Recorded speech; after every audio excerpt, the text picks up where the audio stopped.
possibilité de réflexion. Oui. Oui. Au Canada, si je ne m'abuse, dans les cas où il y a des accommodements raisonnables qui sont faits dans les cas juridiques, un des critères, c'est la sincérité des croyances de la personne qui fait une demande de convention. Avec le bricolage et le personnage du périmètre, comment est-ce que les cours vont arriver à vérifier l'authenticité de croyances? La réponse est contenue dans la question. C'est l'aporie de la démarche. C'est une démarche qui est, en réalité, qui est la plus ouverte possible à la logique des parcours pèlerins et qui, en même temps, produit elle-même sa propre contradiction, à savoir précisément que ce qui caractérise l'authenticité, c'est qu'elle est fluide. C'est pas que les individus vont nécessairement vouloir tromper qui que ce soit, mais tout simplement, on peut être authentique d'une certaine façon un jour et authentique différemment le lendemain. Et ces deux authenticités peuvent même être contradictoires entre elles. Donc, ce qui est, au fond, à mon avis, à la fois ce système des accommodements raisonnables est vraiment intéressant parce que c'est une solution exploratoire, c'est-à-dire par rapport à des sociétés, comme la société française pour le coup, où précisément on n'admet pas l'accommodement, parce qu'on postule l'aporie.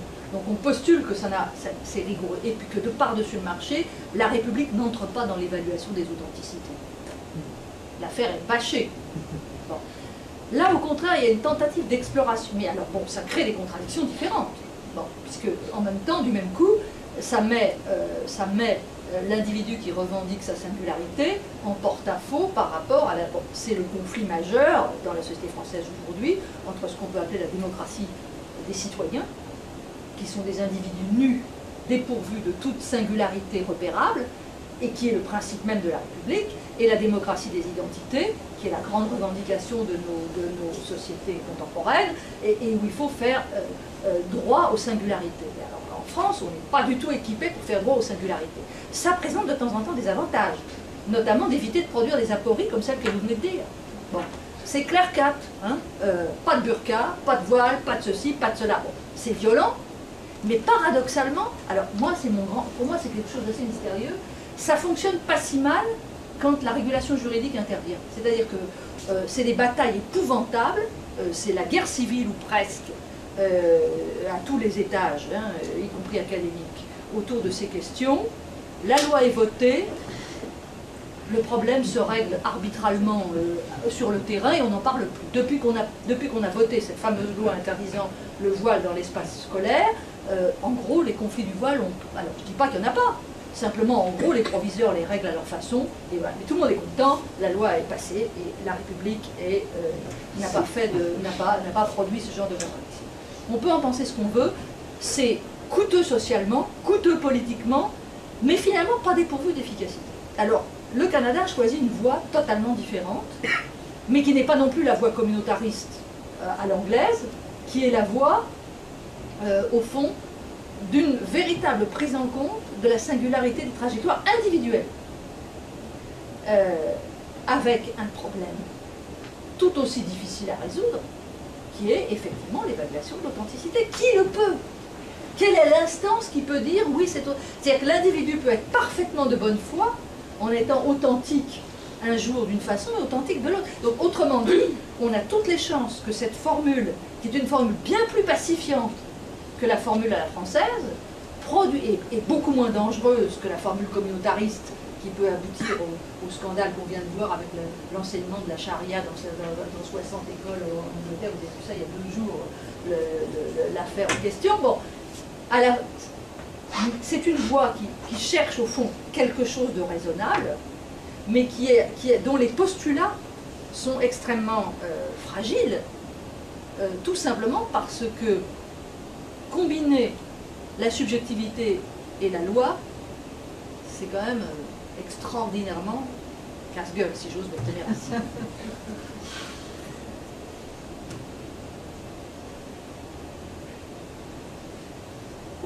Oui.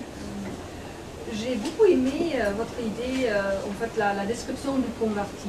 Et il faut peut-être dire d'où je viens. Je fais beaucoup plus des études sur l'ethnicité et la citoyenneté.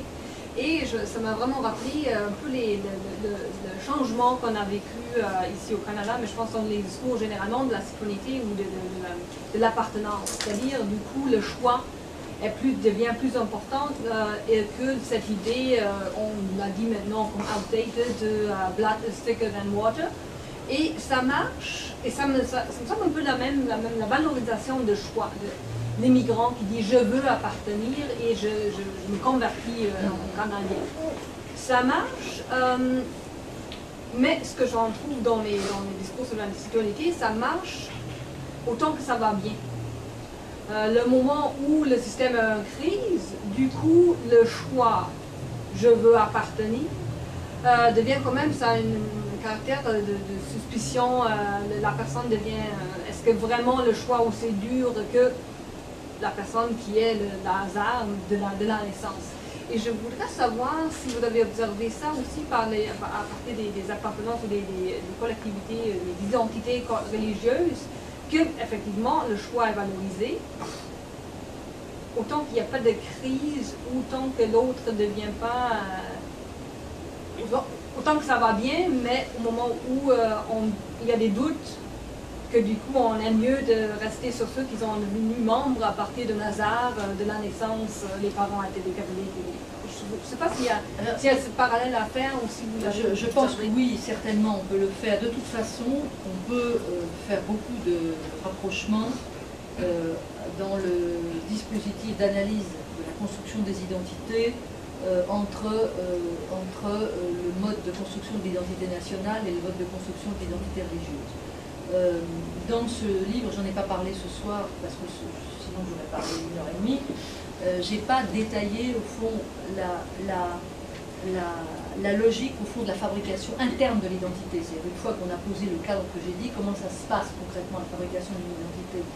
Et en fait, dans ce que j'ai essayé de faire dans ce livre et que j'ai beaucoup retravaillé depuis, la question c'est comment s'agence au fond quatre dimensions. Une dimension qui est la dimension, disons, de l'appartenance, proprement dite, hein. On en est ou on n'en est pas, donc il y a des marqueurs, alors ça peut être une carte d'identité, un passeport, une naturalisation, ou bien ça peut être le baptême, la circoncision, la prise de refuge dans un domaine, etc. Donc il y a la dimension des valeurs, la dimension éthique, où l'identité c'est aussi toute une série de valeurs qu'on endosse et qu'on accepte, et ça marche parfaitement bien dans le registre politique aussi bien que dans le registre religieux.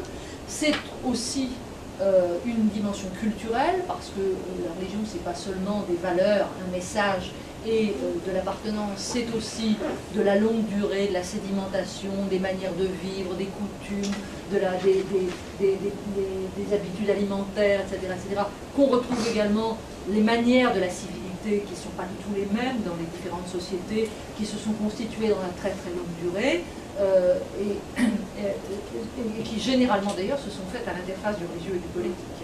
Donc on les retrouve aussi. Et puis il y a une quatrième dimension qui est la dimension émotionnelle, c'est-à-dire la manière dont l'appartenance mobilise les affects, mobilise le sentiment d'en être à chaud, et à la fois individuel et collectif, si l'on prend une espèce de vision un peu durkheimienne, mais efficace en l'occurrence, de la fusion des consciences dans le monde. Et vous voyez bien que ce dispositif, alors bon, dans le livre, je l'organise selon un cadran, parce que ces dimensions fonctionnent en tension les unes par rapport aux autres, hein. L'appartenance versus le message tirant vers l'universel, la communauté visant le repli, la longue durée culturelle de la dimension culturelle et puis la dimension instantanée à chaud de la dimension émotionnelle. Donc ça, si vous voulez, je peux les représenter sur un cadran. Et je me suis essayé d'utiliser ce schéma d'analyse des identités religieuses sur les identités nationales. Et ça marche remarquablement bien, avec les mêmes phénomènes de tension entre l'universalité, le repli, la longue durée, des manières de faire acquises et transmises, et puis l'instantanéité dans la communion, devant le monument aux morts, devant je sais pas quoi, devant la menace. Bon, on a les mêmes types de tensions. Alors, le fait est que le problème de l'identification aujourd'hui, c'est qu'elle se joue très, très souvent dans une mise en articulation spécifique de la dimension communautaire et de la dimension émotionnelle. Quand vous parlez d'ethnicité religieuse, politique, on voit bien que ça se joue massivement dans le fait d'appartenir et donc de pouvoir opposer cette identité à l'extérieur d'un côté, et d'autre part le sentiment d'en être de l'autre. Donc on est dans cette... Et ce qui est le plus souvent assez fortement défaillant, c'est la dimension du message et de sa portée universelle, et la dimension, évidemment, par définition, de la longue durée culturelle. Donc en fait, ce déport de la fabrique des identités religieuses du côté de l'axe, enfin de cet axe, ce couple émotionnel communautaire versus le couple culturel éthique, on l'observe également dans le domaine politique et dans le domaine religieux. Donc il y a là tout un travail. Il faut le faire avec un peu de doigté, parce que il ne faut pas plaquer le schéma, parce que c'est pas exactement. Mais il n'empêche qu'il y a là des logiques qui sont extrêmement proches parentes. Genre, moi j'ai pas mal travaillé sur cette question-là avec des collègues politistes qui travaillaient spécifiquement sur les identités politiques, et on s'est aperçu qu'on avait énormément de choses à se dire là-dessus. J'ai deux petites questions. Oui. Vous avez constaté que, on va dire que la violence du modèle républicain semblait marcher, empiriquement, ouais. voilà. Enfin, jusqu'à un certain point. Hein. Ben, c'est ça, justement, j'aimerais vous demander dans quelle mesure est-ce que le fait que l'augmentation du nombre d'écoles privées islamiques est grandissant, et que justement que la marginalisation de ces musulmanes qui ont choisi de porter le foulard, finalement est en train justement de montrer à quel point la volonté d'intégration et de nivellement que le modèle républicain essaye d'imposer, et bien finalement justement est en train de marquer un plus grand fossé entre un certain courant dominant et puis ces minorités qui se marginalisent de plus en plus. Je suis parfaitement d'accord avec vous sur le fait que, alors, sur la montée en puissance, par exemple, des écoles privées, rien exagérer, hein, c'est ultra marginal. Ça reste ultra marginal, tout simplement parce que le modèle économique fait que la possibilité d'obtenir des subventions oblige à passer des compromis, c'est-à-dire que s'il y a des écoles musulmanes qui se créent, il faut qu'elles s'alignent, sauf à être totalement marginales. Et en réalité, les familles, sauf à refuser toute intégration sociale, n'aspirent pas du tout à mettre les enfants dans un monde à ce point sur la touche. C'est vrai également pour les écoles juives, par exemple, hein, et vrai aussi pour les écoles catholiques. Alors, il y a un petit nombre d'écoles catholiques qui sont pas sous contrat, et passer par là, c'est... il y a quand même, par ailleurs, si vous voulez, le modèle républicain, il est très coercitif. Il est très coercitif, par exemple, dans le fait que la collation par l'État de tous les grades fait que vous ne pouvez pas passer votre baccalauréat si vous ne passez pas par une filière qui vous permet, vous pouvez passer en candidat libre, il faut que vous soyez costaud pour vous en tirer. Donc, vous voyez, bon, alors, ça ne veut pas dire que ça marche bien. Ça veut dire que ça a une capacité de contrainte qui reste puissante. Mais, alors, là où je vous suis tout à fait, c'est que ce système a pour effet de mettre complètement sur la touche des minorités, certes ultra. Alors vous me direz, mais ces minorités, précisément, elles ne cherchent pas l'intégration. C'est bien ça le problème. C'est qu'en fait, elles cherchent elles-mêmes le séparatisme. Et donc il y a une espèce de complicité de ce point de vue-là entre la violence du modèle républicain et la logique de ces minorités. Mais ce qui est intéressant avec le modèle républicain, c'est qu'on ne va pas les chercher. Vous voulez la marginalité, vous l'aurez. Voilà. Alors c'est ça qui est très violent. Mais ça produit effectivement des effets repoussoirs. Mais on ne peut pas dire que ce soit qu'il y ait un risque de submersion du dispositif par le nombre de ceux qui choisiraient cette marginalité, parce que choisir cette marginalité est complètement incohérent avec le fait de revendiquer en même temps l'intégration sociale. Il y a une sorte d'autorégulation du système à ce niveau-là. Mais il n'empêche que ce modèle qui consiste finalement à continuer de fonctionner sur l'idée que les singularités individuelles doivent nécessairement être